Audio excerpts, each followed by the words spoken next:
My name is Average Joe, and I'm a proud geek with expertise in movies, superheroes, and animation. My name is Beef Pork Ribs. I'm a fine repository of esoteric knowledge, which I suppose most people would qualify as geeky.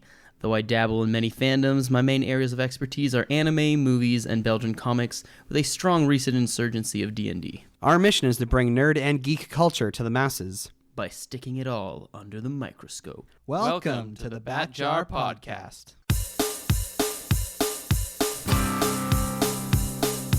Movies, comics, graphic novels, TV, cartoons, animation, nerds are geeks, entertainment culture. Hear it on the Bat Jar, Nerdy Power.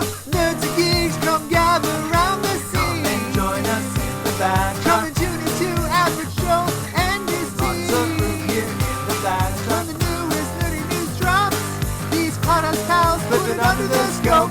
DC, Marvel, Disney, Star Wars, cinematic, multiverse. It's mega Christmas, strangest franchise. Hear it on the Bat Jar, Nerdy Power. Hello there, and welcome to the Bat Jar Podcast on the episode that will mark our 6th anniversary, while we still continue to put nerd and geek culture under the microscope. And we've gotten potentially better at it, but it's hard to tell. It's funny, when the show started, we just talked about nerd culture. We reached a point, I think it wasn't even in the first year, where we were able to distinguish that nerd and geek culture aren't necessarily always the same thing. So we modified our intro to say we talk about nerd and geek culture.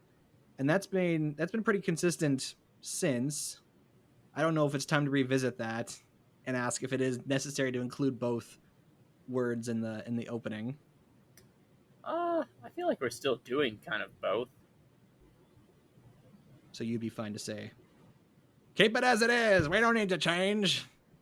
I wouldn't say it in that particular voice, but then again, the only thing I would ever probably say in that kind of voice is I'd buy that for $1. I'd buy that for $1. That is RoboCop, right? That is, yeah. That's, okay. Because here's the thing.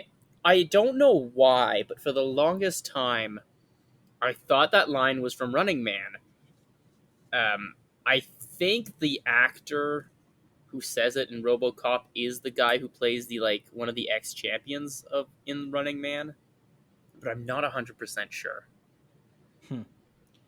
Well, yes, Beeper, this week we're recording episode 284, which technically, I think it's October 19th is the official birthday of the Bat Jar Podcast, but since we're not going to have an episode go out on that day, this is our chance to celebrate the podcast's birthday, its anniversary. I don't know if it makes more sense to think of this as like something that has an anniversary or a birthday. Like if you had to choose right now and to say the podcast has a birthday or the podcast is an anniversary, what would you choose?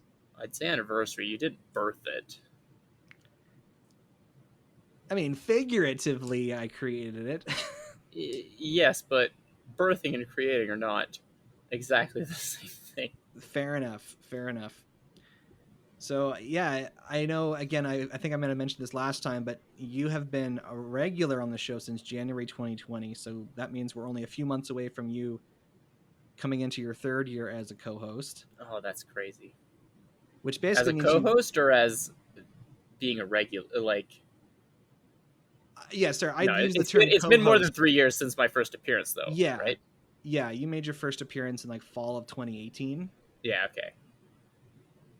But yes, to anyone who's actually been listening to the podcast for that long, thank you for staying with us. Despite the new co-host. Well, there have been many co-hosts, so I don't think any of them listen to the show, but if Asian John, Pixel Patch, Ben the Movie Buff, or Dr. What are listening to this podcast right now, thank you for being a part of the show.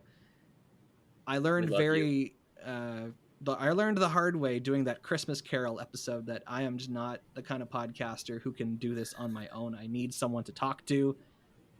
And so to all those men who were co-hosts before, thank you for being part of this. And Beeper, of course, the show wouldn't have continued if you hadn't come along, and you have been so consistent. I think you might be the longest running co-host at this point.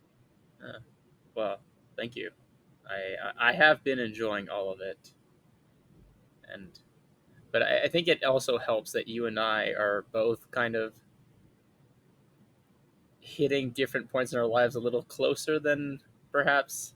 Well, I don't know why Asian John left, but I know that part of Pixel Patch leaving was because of marriage and child. So that's which I can attest to is a very uh, Life changing.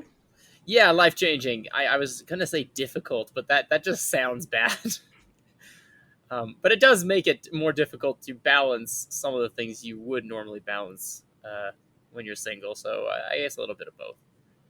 So, to all of our listeners who maybe have come along in the last 6 years or have just started listening recently, we've got 283 episodes you can go back and listen to. And for those of you who are joining for the first time, welcome to the show. We hope we have no plans to end this podcast officially, so we'll probably be around long after you've died. Wow, great expectations there. Okay. So for today's episode, that would be sorry. I said long after you died, while figuratively talking to the speakers, but then I was actually I when I said it, I meant it as long after you die, Average Joe.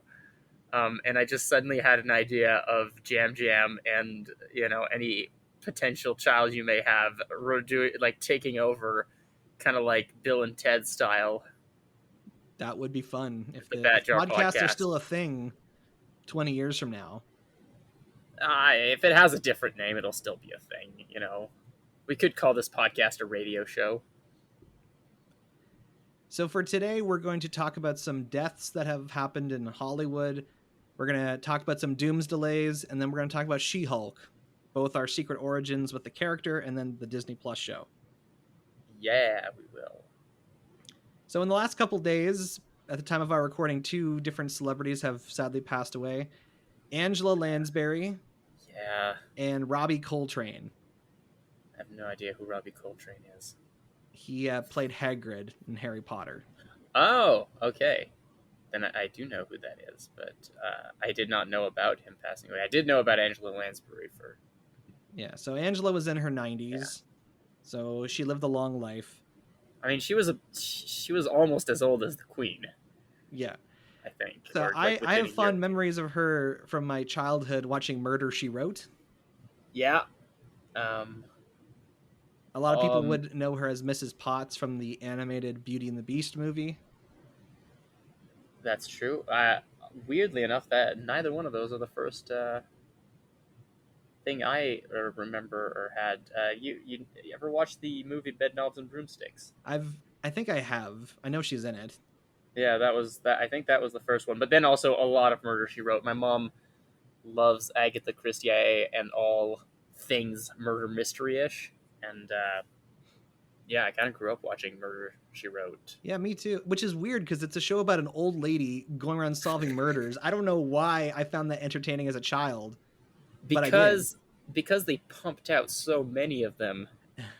Some of them had to be good. No, but I remember it was on for 12 years. Yeah, it was on for 12 years, and they did almost an episode a week for 12 years. Like not during the whole year, but while it was running, during the recording season, it was almost every week a new episode.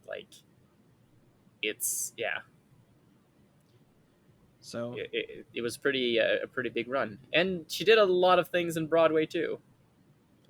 Yeah, I tried to find Murder, She Wrote to watch it in honor of her, but it was produced by Universal Television and it's on Peacock in the United States, which means that it's nowhere you can't find it anywhere in Canada unless you pay for it.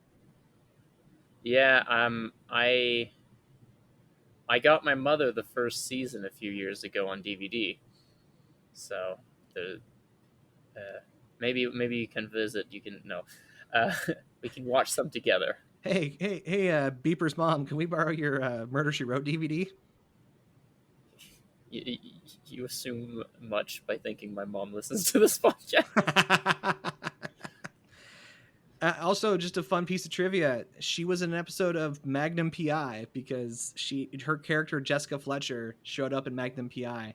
And that means that there's a shared universe between Magnum P.I. and Murder, She Wrote. That's a pretty impressive piece of trivia. Uh, yeah, that's pretty cool. I thought you meant Angela Lansbury, and I'm like, well, that's not that impressive. She's had a very long career. She's probably been in a lot of different TV shows. Now, Robbie Coltrane, he was 72, so he was young, much younger than Angela Lansbury. And when Tater Tot and I watched the Harry Potter reunion that came out last January, you know, he was like in a wheelchair the whole time, and he looked like he was in poor health. Yeah, So I wasn't surprised to hear that that he did pass. I mean, I was surprised to hear it, but I guess I wasn't surprised that he. I'm like, oh yeah, that based on what I knew, that kind of makes sense. yeah. No, I understand what you mean. And he's one of those British actors that I'm sure he had a long career, but as an American, or I'm not an American kid, as a Canadian kid, I only knew him from Harry Potter, and I loved Hagrid. He was one of my favorite characters. Yeah, I mean, I never watched Harry. I have seen Harry Potter at this point in my life, but like, yeah, I didn't really watch it when I was a kid. It kind of sounds though a little bit like when Christopher Lee did the Hobbit movies. Like, I think it was the last one he had. Like, everything had to be recorded with him sitting down with a green screen because he could not make it. Well, he definitely couldn't make it to New Zealand, and he couldn't even like stand long enough to film scenes at that point. Oh dang! Yeah, going till the end though. So I'm gonna guess you're more sad to hear that Angela's died rather than Robbie. Yes, not to be mean to him or anything, but he did not mean that much to me. Harry Potter didn't mean much to me. Whereas, yeah, Murder, She Wrote and Bedknobs and Broomsticks were movies I watched quite a bit. In fact, Bedknobs and Broomstick was like one of the only movies I watched in English as a kid. That and Chitty Chitty Bang Bang. Like, so... I get those two confused. Well, one of them is a James Bond movie, basically, and the other one is a children's story about a witch fighting Nazis. Oh, those both sound interesting. They are, actually. I would recommend both those movies. All right. Well, rest in peace, both Robbie Coltrane and Angela Lansbury. Moving on to Doomsdays, Marvel Studios did a big push forward, and so 4 of their movies now have different release dates. Their Blade movie lost its director. So it was supposed to come out in November 2023. Was fired or he quit? He quit. Okay. So creative differences. With Disney? What a surprise. So that was although they'd gotten better recently at not doing that as much as they did during like the middle of Phase 2. Yeah. For Marvel. So Blade was supposed to come out in November 2023, and it was supposed to start filming November 2022, but then obviously losing their director meant that they had to push it ahead. So the movie's being pushed almost a year later to September 2024. That means that Deadpool 3, which was supposed to come out September 6th, is now being bumped to November, which was when Fantastic Four was supposed to come out. And now Fantastic Four is being bumped to February 2025. I mean, interesting. That part is actually interesting. Well, maybe Fantastic Four also lost the director. They just announced their new director. Like, they originally had John Watts, who's directed the Home trilogy. And now they have the guy, Matt Shackman, who was supposed to be doing Star Trek 4, and then he bounced out of that to do this Fantastic Four. Yeah, no, it's just that... I wonder if that means anything for the great... I almost don't care, but I kind of care. Just because there are a few things that could get me reinvested in Marvel. Victor Von Doom is one of them. And if that movie is getting pushed back much more, it probably means he's not going to be around for a while, and then I'm back to not caring much about the MCU. Yeah. I feel like this was unexpected because we talked even just in our last episode that they finally announced a date for Deadpool 3 and the Hugh Jackman thing. So Yeah, I feel like there's no way they would have gone out of their way to announce a release date only for it to change 2 weeks later. you'd think, but then again, there seems to be like, as much as we throw shade at DC and Warner Brothers for changing things all the time, of late it does seem like Marvel has been having trouble. Marvel and Disney have been having trouble with their own things, and partially trouble trying to get, I don't know, get their schedule to keep running and to get their shows to have the ratings and the level that they want. And I think maybe maybe they have spread themselves too thin, and maybe DC has a chance to come back. Probably not, but there does seem to be a little bit of that. I also recently watched an interesting kind of video essay on the MCU and why it's kind of not bad, but not at the point where it probably should be, and how it does seem that the Disney corporate machine is making a lot more of a difference. It included Star Wars into it too, but like it does, yeah. But it does seem like the more they're pushing things like that, the more it does seem like they are on their path of starting to make the same type of stupid decision Warner Brothers has been making. This might end up being good for them though, because I'm looking at like the full release schedule for Marvel Studios, and now that Blade doesn't have that November 2023 release, it means that we won't have a Marvel movie in theaters between The Marvels, which comes out in July 2023, and Captain America New World Order, which comes out in May 2024. So there's going to be shows on Disney Plus between that, but in terms of like just movies, it means that we're actually going to have 9 months without a Marvel movie in theaters, which is crazy because since 2017, I think there's been at least 3 of them every year. Yeah, but I don't know if it might be a needed reset, like, or at least a pause. Perhaps for the movies, but if the TV shows don't, then I don't think it's enough. Yeah, because during that 9-month period I just mentioned, there's Echo, Loki Season 2, Ironheart, Agatha, Covenant of Chaos, and Daredevil Born Again that are all going to be airing. So that's like 5 shows. Yeah, see, that's the thing. That's still too much, I think. Plus the animated X-Men 97s, Marvel Zombies, and Spider-Man Freshman Year. Yeah, that's a lot. And again, how much of it is going to be good or as good as it could be if it was released a little bit more scattered? And how much of it should be a movie, because we do keep asking that question. And it doesn't always come up, yes, it should have, but it still does sometimes. Yeah, and then the other movie that was delayed, interesting, is so like with a D23 they announced 2 Avengers movies.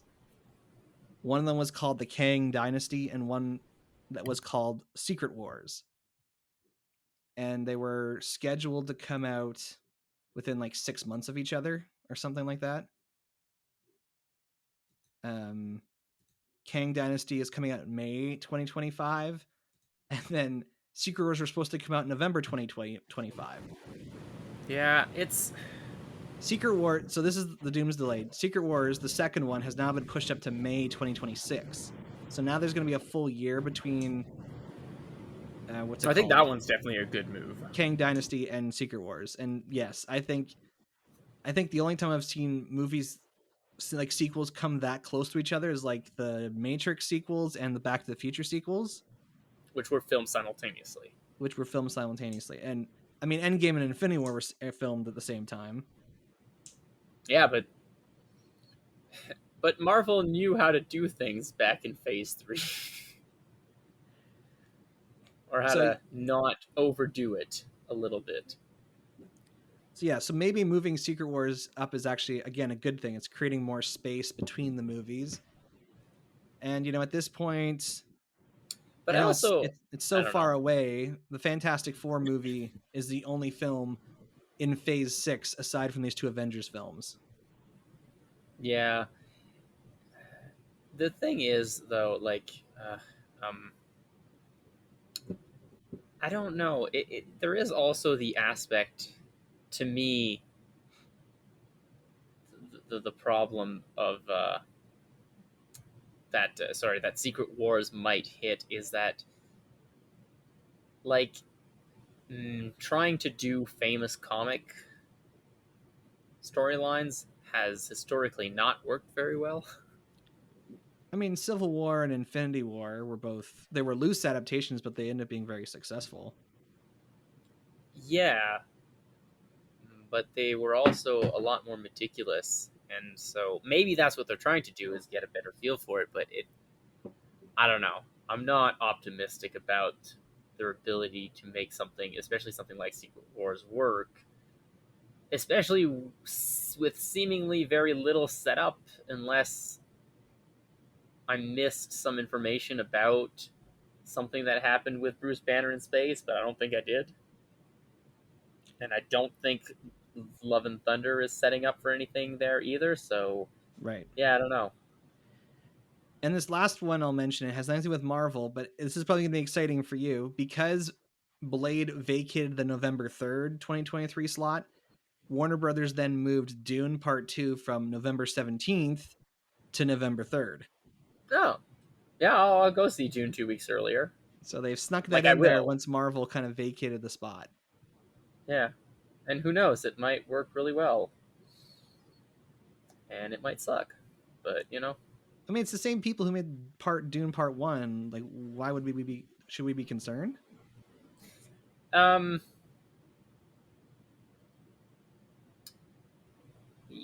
not directly. It's just that uh, it's that thing where like the Hobbit, the first Hobbit movie, was a lot more accurate an adaptation than the third, right? Like all three were pretty bad in some regards, but it got worse as it went along, and that is a pretty common thing in adaptations. Like the first season of Game of Thrones is extremely close to the book, and the further you go along the line, the further away it gets from it. So, and there are a few choices that were already made in the first Dune movie that I understand, but I wasn't necessarily the biggest fan of. And then some of them I'm giving them a pass because it might be changed or corrected in the second movie. But then if it's not, then suddenly I'm more apprehensive about the series as a whole. Mm. Especially the idea that I do believe he wants to do movies for the first three books. All right, fair enough. Well, those are all the Dooms delays for this week. Now moving on to She-Hulk. This is kind of fitting that we're talking about a Marvel TV show during this anniversary episode because the Luke Cage show on Netflix came out right around the time our podcast was being created, and talking about the Luke Cage show was one of the first episodes we did of the podcast. So it's kind of poetic in that sense. But we did not have secret origin segments for these things back then. So, Beeper, how are you first introduced to the character of She-Hulk? Oh. Weirdly enough, I think it was in a kind of, because I believe I've mentioned this probably several times. The first full Marvel comic I ever read was Secret War. The one with the Beyonder, not the one they're going to make a movie out of. And part of what it was, because it was a special edition of it, like it was a compilation special edition, was like things that were happening in the comic like after it. And I do believe, along with the black symbiote, one of the things that happened shortly afterwards was She-Hulk. But other than that, I was aware that there was a She-Hulk. That I wasn't actually aware she was related to Bruce Banner until this show. I started learning things about what this show was going to be about. And I definitely did not know about her, like, breaking the fourth wall being a thing she did.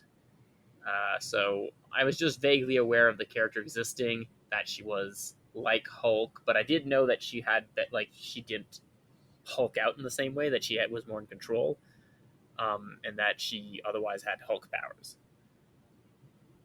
So this TV show introduced a lot of things for me to her, about her, that I didn't know or care about.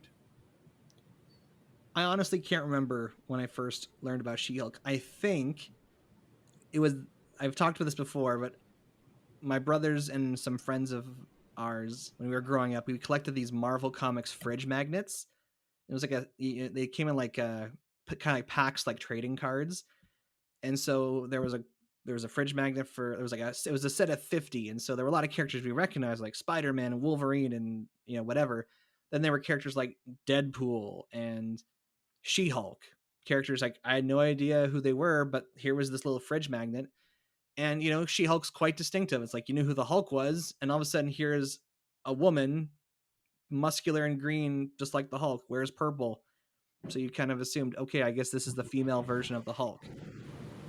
Yeah, which, I mean, she pretty much is. Yeah. Or was. Like, she's grown into, you know, like Spider-Woman or Batgirl or things like that, you know, that used to just be a clone of another character.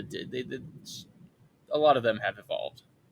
Yeah, and then I think I might have seen her in, there was like a Hulk animated series in the 90s that I would have seen episodes of on like VHS tapes that she was in.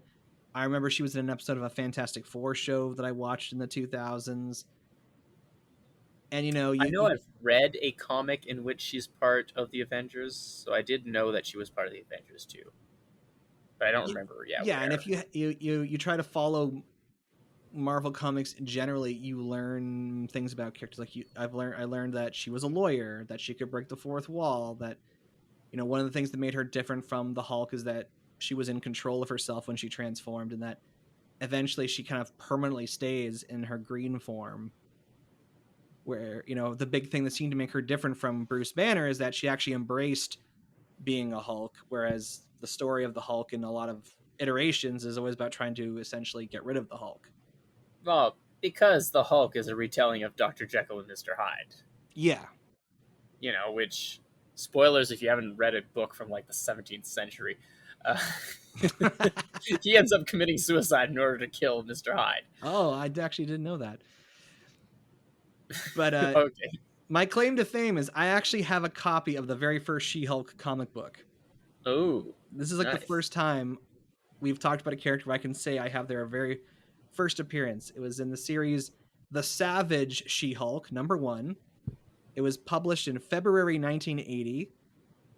And to my dismay, even though it's like her first appearance and it's a comic book that's now 40 years old, it's only worth like $40. Oh, if the She-Hulk show does well, it might go up. Maybe, but mine's not in the best condition. So anyway, I don't want to get into the nitty gritty of how to sell comic books because it's kind of ridiculous. But all to say, I've read her first appearance. I have not really read much else that she's been in. She was created by Stan Lee and John Buscema, who was the artist of the She-Hulk comic. She-Hulk, I guess, is known for being the last character that Marvel had Stan Lee create before he kind of stepped out of writing. He started editing and publishing Marvel stuff instead of actually writing stories. So she was one of the last characters that he created himself. And the behind the scenes here is that apparently, since the Incredible Hulk TV show was so successful, and then there was the Bionic Woman TV show, Marvel thought, if we introduce a female version of the Hulk in the comics, then maybe they can use the character in the show, because the $6 million man had done the same thing, introducing like a female counterpart for the male character. And so Marvel decided to create the character for the comics so that in the event that they did have a She-Hulk on the show, Marvel would own the rights and not Universal, who was producing the TV show. Right. So kind of like Spider-Woman, she was created just so that Marvel could own the copyright on the character. Which, But to her credit, I think She-Hulk is actually, like, I know a lot of the characters we've talked about recently are very obscure characters that haven't had a lot of success. She-Hulk has done a great job of kind of sneaking her way into the greater Marvel universe, because she's been part of the Avengers, the Fantastic Four, the Heroes for Hire, S.H.I.E.L.D., the Defenders.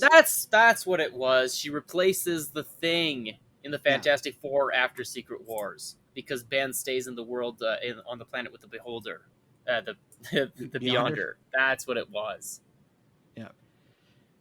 So she's done a good job of, I guess, emerging from the shadow of her cousin.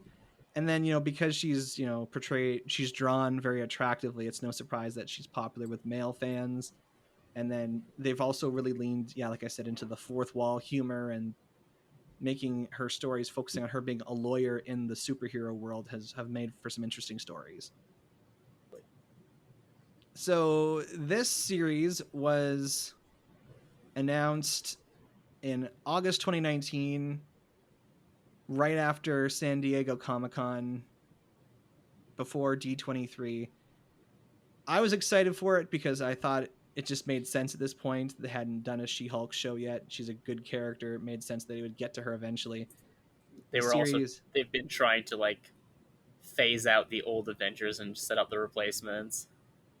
Yeah, and to this even though she didn't technically replace the Hulk in some ways, but no. yeah. Well, then here's the thing: is Universal still owns the rights to Hulk stuff, so that Marvel can't make a Hulk movie without involving Universal.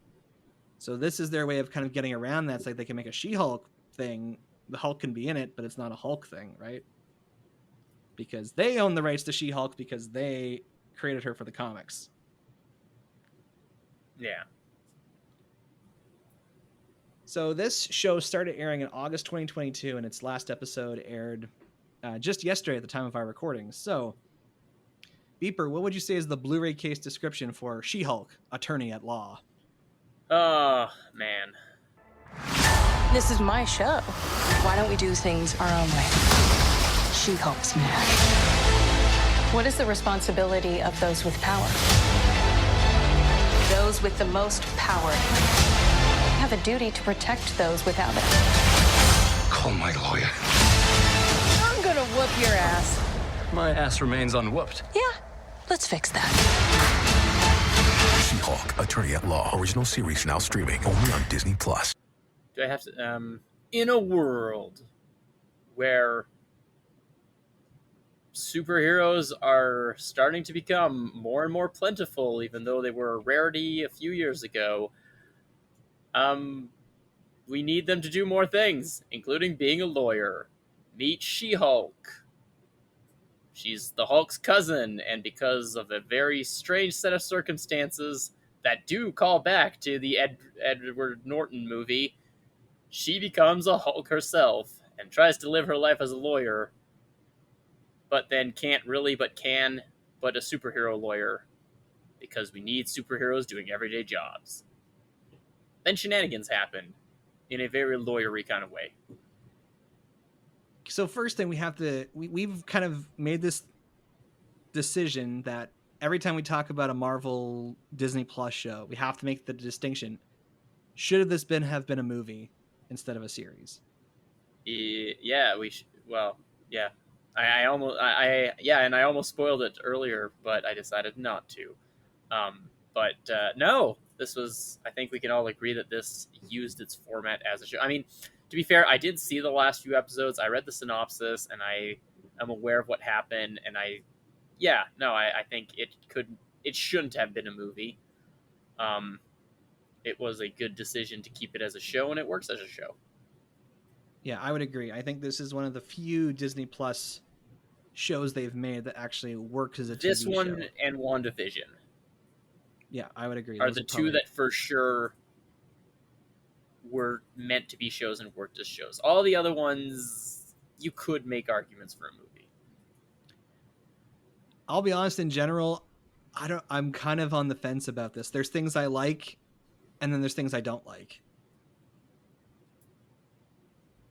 I think it's Yeah, well like cast. I think the actors playing these parts are good choices, but what they say and what they do don't always necessarily inspire much enthusiasm in me. I see. Okay. In other words, what I'm trying Yeah, to say is I don't think it's well written.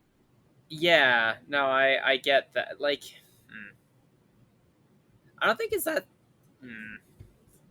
I don't think it's necessarily poorly written. I just think that they were trying to. I think they were kind of trying to do something a little bit more different the way that Ms. Marvel did, and it's just some of it worked and some of it didn't. I don't think it's I don't think it's necessarily bad writing per se. I think it's more of a attempt at doing something, but not necessarily. It didn't all work the way they intended or the way they thought it would. I mean, for one thing, this show is called She-Hulk Attorney at Law, and I feel like more than half the episodes really don't focus on the law aspect, like the fact that she's a lawyer. It's more about other parts of her life, which to me that's the hook. The idea of how does the legal system work in the Marvel universe, and how does a lawyer work in not that? just that, but also the fact that like she did make a point of directly looking at the camera for the first 3 or 4 episodes to say this is a show about a lawyer. This is a law show, and it's like, well, is it? Is it really? It was at some point, but and the parts that do work around that, I think, work pretty well. You know, Like those are my favorite like, episodes, the ones that actually try and work, like are related to like the legal stuff. Like there's an episode where she has to file a lawsuit against somebody because they have copyrighted the term She-Hulk, and Jen Walters, She-Hulk herself, is being told she can't call herself that anymore. yeah, that episode. I didn't like that episode as much as was it the one just before it with the where Wong is suing somebody for misuse of magic? That's one of my favorite episodes. I think. Look, I didn't watch all of the episodes, but I think to me, of all the ones I've seen, that's the best one. And like I said, I looked at the rest, and I'm like, I don't think there's anything that hits that level. Especially with the whole like Wong being Wong and being like, no, I'm like. I really enjoyed the idea of like her trying to make things work within the law, but with like while still being a superhero and while still establishing that there are certain things that are going to be different. I mean, look, I'll be perfectly honest. That one of the things I was the main reason I was interested in watching this show is because this promised us that Charlie Cox was going to be back as both Matt Murdock and Daredevil. Yeah, I didn't see that. Oh man, it's so good. I mean, all right. Yeah, he's like the main part of the 8th episode, and then he kind of shows up in the final episode a little bit. It was so great, but even that like, because that is something that even the Daredevil show, like, it kind of tittered around it, but it definitely, well, I didn't see all of it, but the first couple of seasons definitely put more emphasis on Matt Murdock as Daredevil than as a lawyer, like, well, they than were stuck as his in function as a lawyer. They were stuck in the Netflix trap of having to do 13-hour-long episodes. Yeah, but like, you know, it's I don't know how to like it. I found that I found that the early episodes, at the very least, or the first, I think I've watched the first 2 seasons. Like, yes, he was a lawyer, but it didn't really factor into it, and I kind of wished it had a little bit of like, Closer to Better Call Saul levels of Right. lawyering. Yeah, I mean, season 3, he's presumed dead, so he's kind of like operating in the shad. Like, he's not really being Matt Murdock, so there's not a lot of Yeah. lawyer stuff in season 3. But season 2, I mean, there was the whole Frank Castle trial. That was a huge part of the huge part of the first part of season 2. Yeah, that's true. And I did think that was interesting, even though it was for a different reason, and it was more like a regular law show, which She-Hulk was promising to do something more interesting. And also, like, as far as I can tell, they also wasted an opportunity to kind of keep that conversation that started during Civil War and then seemed to be dropped up until Snowy Owl, and then in Snowy Owl it kind of exists but not really, about the legality of superhumans and what them being above the law or not being above the law means, right? Because I feel like that would have been a good opportunity to talk about precedents, to establish and have maybe even other legal teams start to have, or legal firms or start their own thing, or her having to study maybe like what different countries were doing and it would be a way to get not the Department of Damage Control, the one from Snowy Owl, them back in, or even get the Department of Damage Control back in.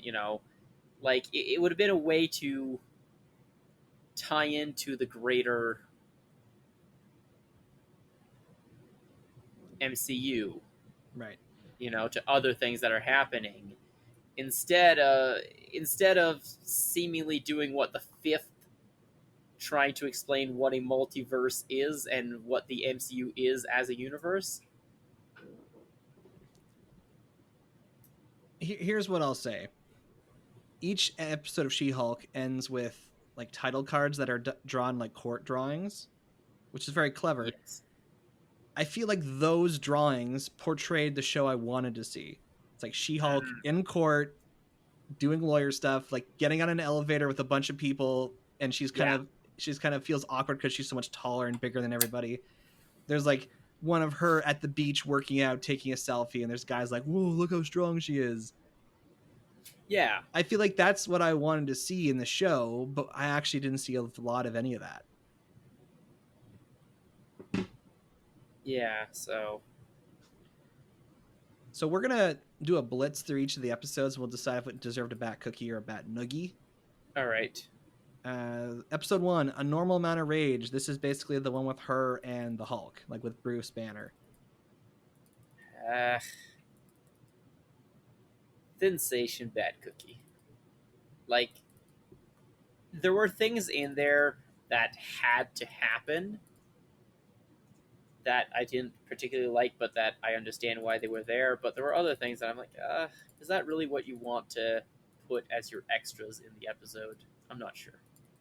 Yeah, I know some people that watched the first episode and stopped because they felt it had too much of a certain kind of message.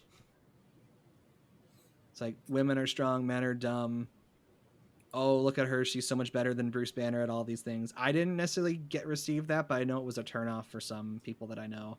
Yeah, no, that's not something I had an issue with. It was more like, well, a little bit. Like, I don't think, again, the reason they gave for her being able to control her rage is because she already had to learn how to do that. I think worked and was good. But it's just, the fact that she's better than him at everything, and he acts like a child about it. Not just that, but also like,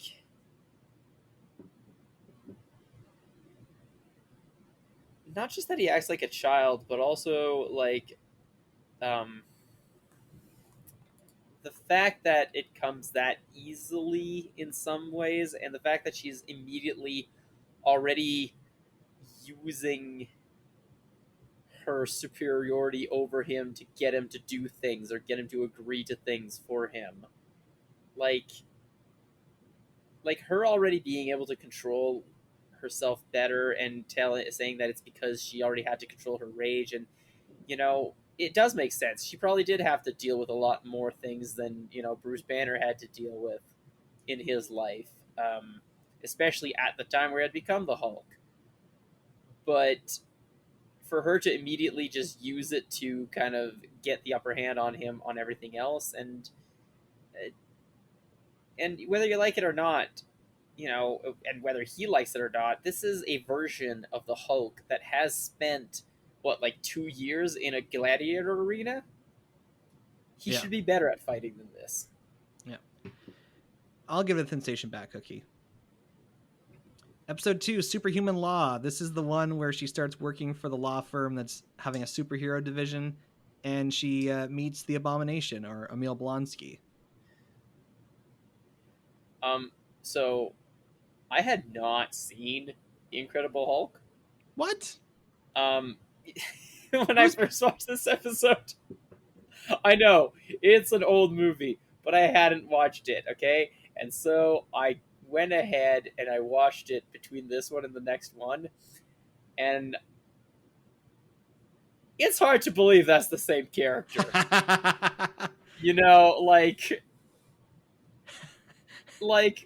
Hey man, prison changes people. Yeah, and I can buy that to a certain extent, but he was completely unhinged, and it was great, but I didn't mind it just because. Oh no, look, I loved his performance. Right? I loved him as the Abomination, as the Changeman, and everything about his character I thought was pretty great. It just did seem a little bit like it was a different character. Totally. I'll give this one. I'll give it a sensation bat cookie. Yeah, I think sensation bat cookie may be a bat cookie just because, everything Tim Roth, right? That's the Tim Roth. Yeah, everything Tim Roth did was just on point. Episode 3, The People versus Emil Blonsky. This is the one that ties in Shang-Chi and Wong, and this is also the one that got people mad because it has Megan the Stallion twerking with She-Hulk at the end. Yeah, I mean, why? I don't know why people got that upset about it. Honestly, it was a post-credits tag. I think people saw that they're really trying to appeal to the kids. Yeah, but it's not like Marvel hasn't been trying to appeal to the kids with other things they've done. Let's be honest here.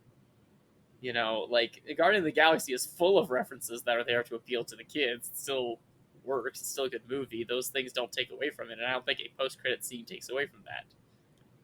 Now, I liked this episode because there's the whole subplot with the elf who was masquerading as a celebrity. I'm these are the kind of legal things that would happen in the Marvel universe, and the fact that she had to,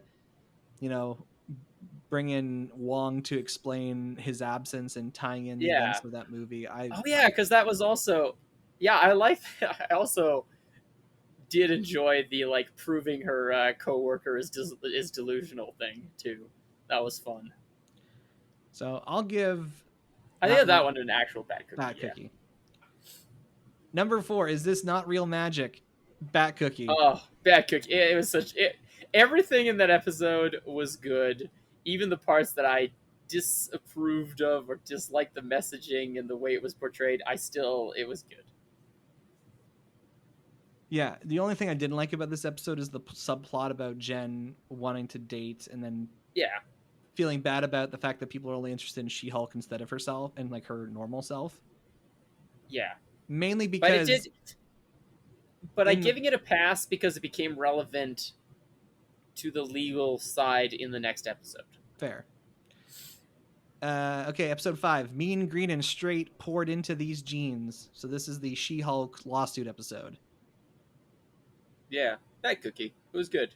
It was more of a procedural legal show, which I appreciated. And then we meet the Marvel's version of Edna Mode in this episode, Luke Jacobson. He's not Edna Mode. Come on. I know he is the equivalent, but I know. I made that comment when we watched the episode, but Mode is so much better than what he is. Yeah. Episode 6, Just Jen. This is a bad noogie for me. This is the one where she went to her friend's wedding and she couldn't be She-Hulk because the bride didn't want her to draw attention away from her.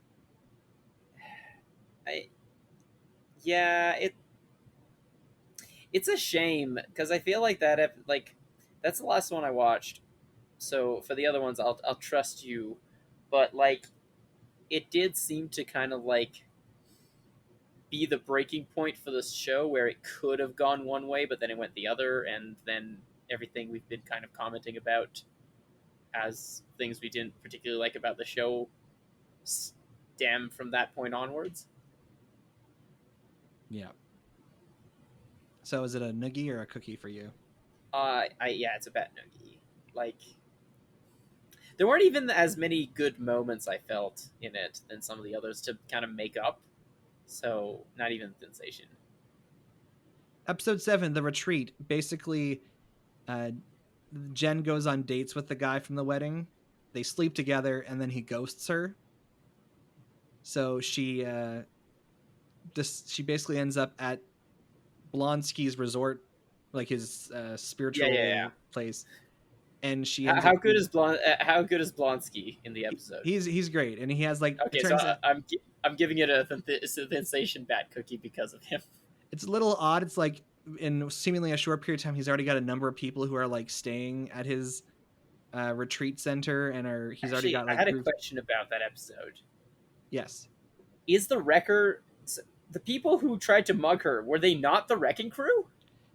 I think it was this show's attempt at having the wrecking crew, and one of them is there like as okay, so he is one of the people who attacked her. Yes, and that's okay. So it is. They are the wrecking crew. Okay, good, because I saw it and I was like, that has to be the wrecking crew, right? Like they don't look like they do in the comics at all, but they're a bunch of idiots, B villains that think they're better than they are, and that's exactly how they were portrayed when they attacked her. Yeah. So I mean, I'll give The Retreat sensation back cookie. It was good, but it wasn't great. Ribbit and Rip It. Okay, so this is a big bad cookie for me. This is the Daredevil episode. Oh, okay. You first meet Matt Murdock in court. He's a lawyer opposing Jen Walters in a case, and then they end up having a confrontation between Daredevil and She-Hulk, and then they end up teaming up to solve a problem.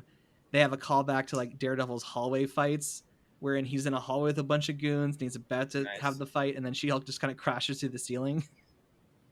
Okay. Very fun. And they get involved romantically with each other, which was also fun. They had good chemistry. I'm weirdly sensing this thing though that like most of the ones we end up giving bat cookies are not are either because they were trials or because there were other characters doing okay in them. Yeah. And also I love the fact that Daredevil's costume is red and yellow. It's like a fun callback to his original comic book costume, which was red and yellow. Does it make sense for a character who operates mostly night to be wearing a lot of yellow? Probably not, but who cares? It looks nice. He's the man without fear, but he strikes fear in his enemies' hearts. And then episode 9, whose show is this? I don't even know how to explain it. It seems like all the storylines are coming together, and all of a sudden all these characters show up, and then she like super breaks the fourth wall by essentially going to the Disney Plus menu. And then she goes through the behind the scenes thing for Marvel Studios and ends up she goes on the Walt Disney sets and she meets some of the writers of the show, and she then meets an artificial intelligence named Kevin. Yeah, which is Kevin Feige. It's supposed to be like Kevin Feige. And then she basically gets to go back to her show and she kind of rewrites some of the stuff so that it's more in her favor. Here's the thing that I thought was fun. Have you ever seen Final Space? Not yet. Okay, because there's an android in it called Kevin, and that just made me laugh at but it's also like I don't know because I didn't see it, but when I read that I'm like, is this just another attempt at multiverse things are kind of here, even though we can't decide what a multiverse is, how it works? No, it really isn't. It's their okay. And this is where I criticize the writing, is that they didn't know how to end their story, so they just sort of broke the fourth wall and let it's the, you know, like there's two kinds of fourth wall breaking. There's really clever meta humor, funny fourth wall breaking, and then there's the, boy, the writing really sucks in this show. Yeah, it's the hanging a lantern to it doesn't fix it. Yeah, kind of. It's like you're mostly just pointing out your own incompetence, guys. Yeah. Okay. So That's unfortunate, but I am kind of glad that it wasn't just another like, oh, multiverse or things are weird or like, because that would be what, the fourth show that tried to do it and failed to make anything coherent whatsoever. But I mean, but it also does kind of have that commentary that they're incompetent because things are happening in the other one, and you know, there should be a single writer or somebody in charge with a unified vision, and there clearly isn't. now I love Tatiana Maslany. She's the actress who plays She-Hulk. She does a really good job with what she's given. I think of her in the same way that I like to think of Henry Cavill as Superman or Andrew Garfield as Spider-Man. Those actors, they were in terrible movies, but they did very well. Yeah, like they weren't given the best material to work with, but they looked the part, and I could see under different writing how they could play the characters better. And No Way Home kind of showed us what Andrew Garfield can look like as Spider-Man when he has better writing. Yeah. So I think Tatiana Maslany is a great choice for She-Hulk. I look forward to seeing her appear in other movies and shows. I think my biggest issue with the show itself is with the character of She-Hulk. How I understand the character in the comic books and what distinguishes her from Hulk proper is that she's okay with being a Hulk. She likes being a Hulk. She kind of owns the fact that, yeah, I'm tall and I'm muscular and I'm, whatever, vivacious in this form, and I'm going to own that. I'm still going to live my life. I'm going to be a lawyer, and then occasionally I'm going to have to do the superhero stuff. So she fully embraces her Hulkness to her benefit, and it becomes at a certain point in the comics becomes permanent. Like she can't even change back, if she wanted to. Whereas the show was kind of stuck because the version of the Hulk in the MCU had gotten to a point where he was always Hulk, like he was smart Hulk, and he was okay with it. So I understand they're kind of stuck. They couldn't do the same thing, but what they chose to do instead is have her basically be a more, I guess, classic Hulk, where she doesn't like the other version of the Hulk, but not for the same reasons. Like it was there was a different rationale behind it, which I can kind of I think does help a little bit. Like she didn't. Tatiana it was less she hated being the Hulk. It was more she didn't like other people only seeing her as the Hulk. Yeah, like Tatiana Maslany is an attractive woman, but naturally, She-Hulk is taller, curvier, better hair. So naturally, she's going to get more attention. I shouldn't say naturally. It's a thing that she gets more attention. It is not unexpected. Yeah. And that's part of why in the comics she likes the fact that she looks like that. She's like, oh, like I basically got a glow up and I'm just going to own it. Whereas for here, it's like a huge source of tension for her to be like, why can't people just like me for like my normal self and not just the way I look when I transform into this, supermodel? Yeah, and I think it made more sense at the beginning for her lawyering skills, like when she got hired for being She-Hulk as a lawyer instead of because she's a good lawyer, especially because of what had been set up before, that she was looking for something and getting rejected a lot because she was She-Hulk. But then again, she didn't look on it as a perk either. She kind of just looked at it as another annoyance. And then the other sad thing is that they made a joke about it in the finale. It's like they just didn't have the budget to have her be She-Hulk. And I don't understand. They could have just cast a tall, muscular actress as She-Hulk. They didn't need to have this be a CGI character. And yeah, I mean, the CGI Lou Ferrigno still looks great. Yeah, like the CGI on her character does not look good when she's She-Hulk. It looks good once in a while, but for the most part, it's like that is a dated effect. Like, they don't even show her transforming on screen. They always cut away to her transforming. Yeah, well, I mean, but that also speaks to the greater visual effects issue that Marvel has. Totally. And I don't want to You know. like insult the work of the visual artists who worked on the show.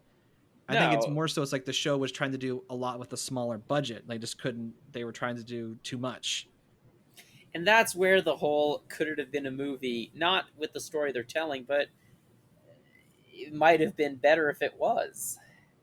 And they just became, a full on, like, how we've talked about this a little bit, how some of the best MCU movies are MCU movies that are MCU plus, right? They're not just an MCU movie, they're like an MCU movie but also like a thriller or something. Like, they could have had an MCU movie that was like a mystery / court room drama. Like, like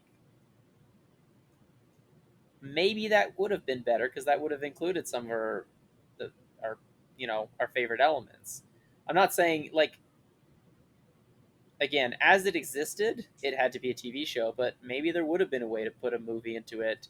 You wouldn't have had Matt Murdock necessarily, but you still could have gotten some things worked in. And, like, Well, okay. How do you that's respond? that's to where you my also have to ask the question: is like, is it worth doing so many of these things that Marvel is trying to do if they're not going to work? Like, is it worth doing all the crossovers if they're not working towards something? Well, I'm I mean, not sure it is. to my question about shouldn't they have just hired a tall actress? Like, would you agree, or do you think it was smart to cast a more famous person and have them go through a CGI glow up? For the sake of the character and what she should be, I think it was a good idea. But then again, they could have done a better glow up if it was just a movie. And like you said, it was very good casting. She killed it. So, like, I don't think we should complain about it per se. But it is unfortunate that as it was done, as it stands, it did not work super well. And this could be me just reaching too far. You can cut me off if you think I'm going too far on this. But She-Hulk in the comics was kind of known for being a little cheesecakey. Like, artists drew her wearing tight clothes and seductive poses, and it was something that she even like commented on herself, being like, "Hey, like, why am I being drawn this way?" So She-Hulk, for better or for worse, has a reputation for being like a cheesecake, meaning like our character that's drawn provocatively, and she's always been drawn very beautifully by artists over the years. So I couldn't help but feel like when the show's talking about, oh, like, why can't they like me for me and not She-Hulk, I couldn't help but feel if they were like trying to like say something about how the character has been portrayed in the comics. Maybe, but the problem is the problem is if they were trying to do that, they kind of failed at it because they do have guys falling for her as She-Hulk, and she does lean into that and does enjoy it, right?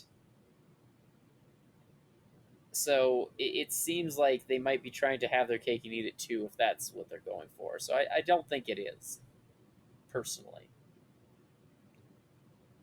But it could be a little bit of a commentary on that. But at the same time, I feel like probably not. And the main reason why I think probably not is just because Marvel, the MCU has been in a general trend of going more comic accurate, even if it's stupid, rather than the other way around. So I feel like it would go kind of against the thesis of that to have that as a message. And again, if it is the message they're trying to go for, they botched it. So coming around to final thoughts, She-Hulk Attorney at Law. I would say it's one of the Disney Plus shows that actually should be a TV show. I think it was the right choice to not make it a movie. I like a lot of the characters and the actors who play them, but I don't like how they're written. There's some really fun guest appearances in this show, and I was enjoying it the most when the guest stars were there. So maybe this is something about me or the kind of stories I'm interested in. Maybe it says something about how the regular act or the regular characters of the show weren't able to engage me as much as appearances by like Emil Blonsky or Daredevil or Wong.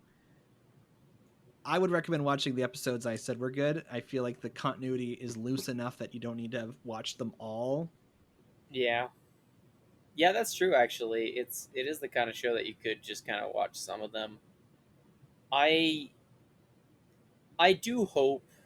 I will say though that despite the criticism and the fact that there are definitely things I didn't really enjoy, I do hope they get a second season, and that it is more about being a lawyer show, which is what they promised and paid lip service to. Because I think you can still make that, and it can still be successful. So I'll give She-Hulk Attorney at Law 3 out of 4 bad cookies. I got a solid 2.7.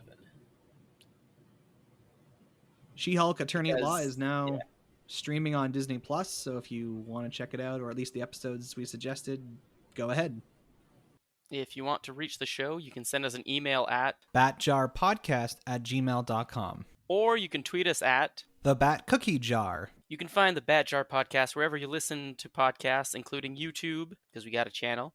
Share our posts on Facebook, write reviews, give our shows a rating. This will help all people join us inside the Bat Jar, and we appreciate it dearly. Normally, this is when we would go inside the Bat Jar to pull out a topic for when we record our next episode. At the point we record another episode, Andor will have finished, but also the Lord of the Rings of Power show has now finished.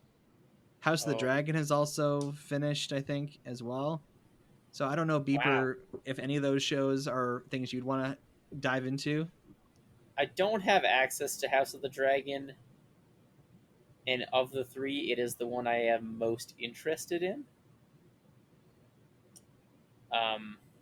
Not the Lord of the Rings one. That's fascinating. I haven't finished really the Silmarillion, and I would rather do that before getting into it.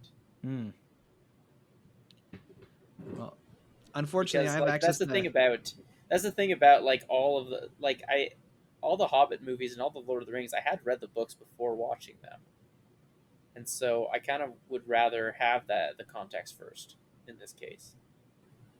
Oh, so what do we do? I mean, what are the odds of either one of us completing one of those series? Maybe we should look at that as. I would say honestly the odds are best that I would watch Andor. Yeah, me too. I've already watched the first episode. So let's agree to watch some of Andor, and then we can look at.